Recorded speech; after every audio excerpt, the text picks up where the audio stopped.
Hi folks, you were Tacitus today at your Pushback channel, and thank you for joining this live stream.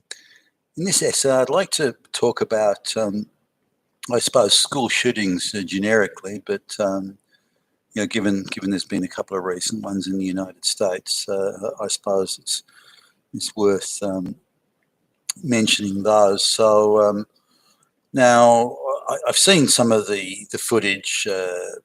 Parents milling around and locals, and it's hard to tell who's a parent and who's just sort of joined the crowd to try and bask in the drama of it all. And there's certainly plenty of those people in these type of situations. But a few things sort of came out. One is how many of the people either didn't speak, parents and locals did not speak English at all, or spoke it with such a heavy accent and such broken English that clearly English isn't their first language. They're obviously not even speaking it day to day. So one suspects they're fairly recent arrivals in the United States. I don't know how many of them are illegal, quite a few you'd imagine. And they're there in something that's only slightly better than shantytown from the looks of it. So a lot of very unhealthy people that even though they're in their 30s, they could be in their 50s. They're old well before their time. Listening to some of them talk, and given the emotion of it, but even discounting for that, there's quite a few people who are mentally retarded there as well. So we're talking about very poor, non-English speaking, many illegal, mentally retarded people in serious ill health, who one assumes are receiving various government benefits. They'll be preyed upon by gangs and drug gangs, and all sorts of things will be going on there. So it's if you were to pick an unpleasant place, then you'd pick that. Now maybe it's slightly better than what they had in Mexico or South America, but it's hardly the pinnacle of human existence.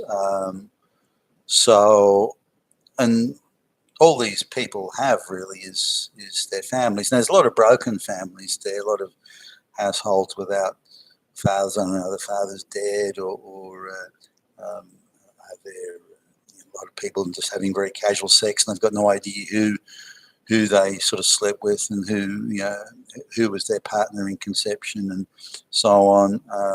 They look at the government, these dirt poor people, they look at the government benefits they can get. So abortion is the last thing they want. Hey, the government will give me money if I have this, go to full term here with this pregnancy. So for people in those sort of circumstances, mentally retarded and all that sort of thing, that's a good deal. It's a good deal, and they'll probably get priority in some sort of government housing and the like. So those are the sort of people that's certainly the ones that I saw that were dealing with. Now I'm sure there's some exceptions, but that's the general run of it. Now it just seems a little odd, these sort of incidents, that how they seem to happen at exactly the time when certain politicians need them. We notice how quickly the Democrats in the White House have got a speech together, how they've responded. The propaganda machine goes into full gear, cranks right up almost immediately. I mean, it's almost like they knew it was going to happen. I'm sure they didn't. I'm sure it's just coincidence. But boy, are they ready. Now, unlike the shooting in, I don't think it was a school, I think it was a shopping centre. Unlike the shooting in upstate New York, where they're constantly telling us the guy's white and a white supremacist. He's Hitler.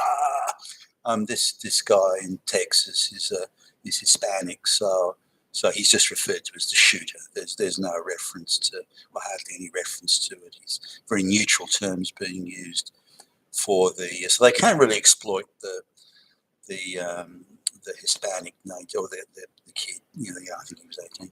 They can't really exploit that. Because he's Hispanic, and that would go against their narrative of mass immigration. So they have to sort of switch it around and do it. It's now they're focusing on the children, and I mean reasonably so. There was quite a few children shot, but these these are households where children will be on their own for sometimes hours, if not days. These aren't sort of your middle class, loving, close knit family where they all sit around the television and hold hands and all this. It's not that sort of neighbourhood. Again, that there'll be exceptions, but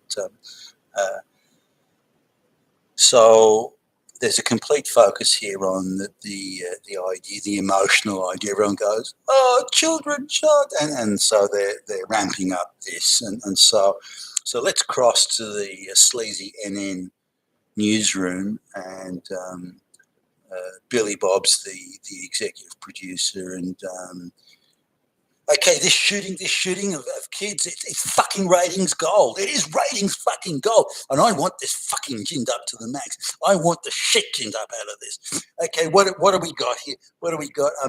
How many little girls? Okay, photographs. I want photographs of those little girls in pink.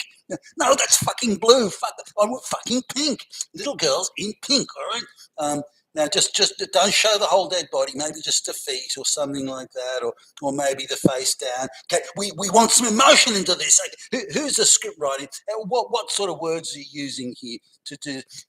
And I want relatives, crying relatives. I want crying fucking relatives interviewed. And can we find a relative? Well, we've got the grandmother of the boyfriend of the woman whose kid was shot. We've got, okay, that's fine. I don't care. It's the 99th cousin, 50 million times removed. I want a fucking crying relative. All right. So let's go. So let's have an interview with the relative.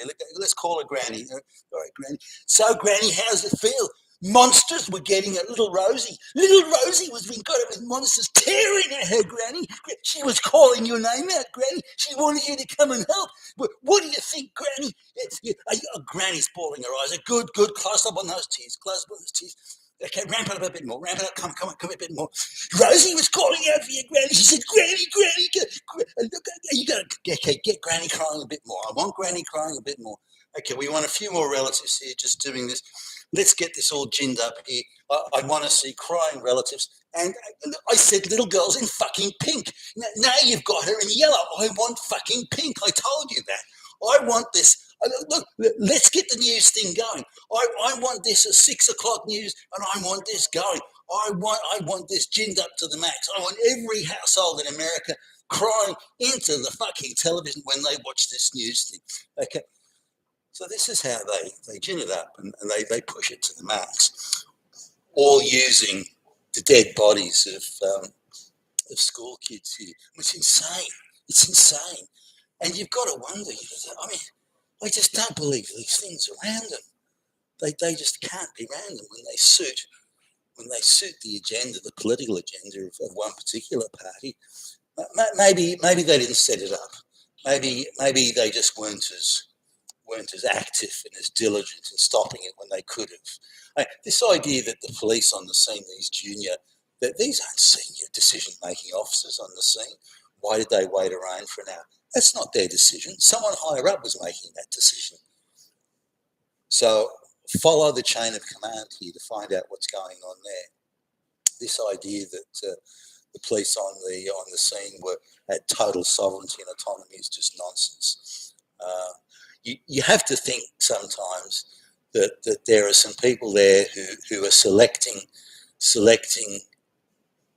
expendable adults and children in the name of pursuing a political objective. God, I really hope I'm wrong. I really do. You've been with Tacitus today, your Pushback channel. Thank you for listening.